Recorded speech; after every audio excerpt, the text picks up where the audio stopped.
Can I get Social Security and my workers' compensation at the same time? The answer is yes, short answer, but it's complicated.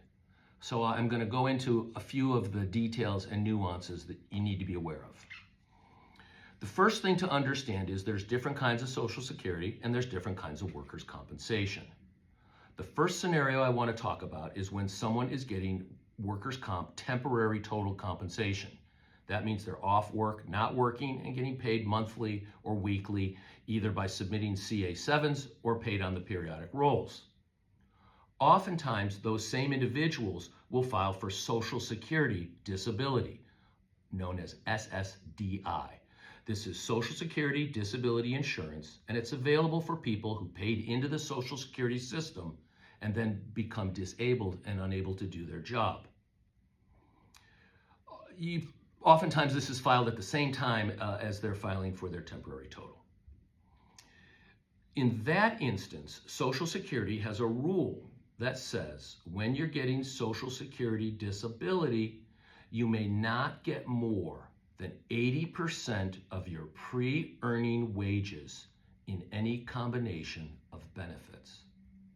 So if a person made $1,000 a week and then becomes disabled, they may not collect more than $800 a week and still get Social Security.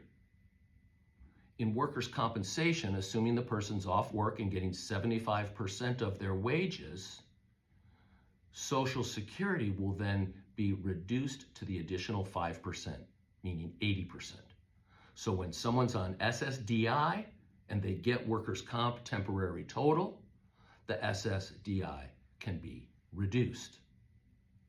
Now, that same individual or another individual that is drawing temporary total compensation may reach retirement age, 65, 66, 67, or 70, depending on their date of birth.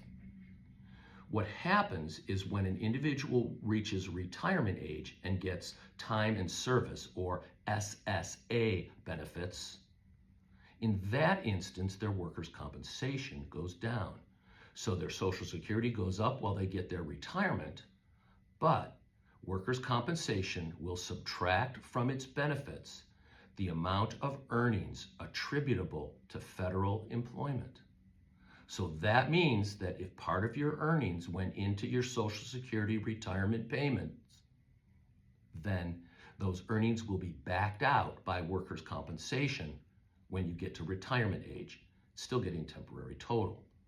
I know it's complicated, and the question is, what if you elect to delay your Social Security, even though you may become eligible at 63? Workers' compensation is going to look to your mandatory age. So individuals now, when you turn 65, even if you try to delay collecting your Social Security, you're still subject to the offset. Now, there's another scenario when an individual is getting Social Security and they receive a schedule award. A schedule award is compensation for payments over time. If an individual is getting Social Security retirement benefits, the schedule award does not reduce their Social Security, retirement rather. There's not the offset. They don't take your earnings out of the schedule award. It's a complicated scenario.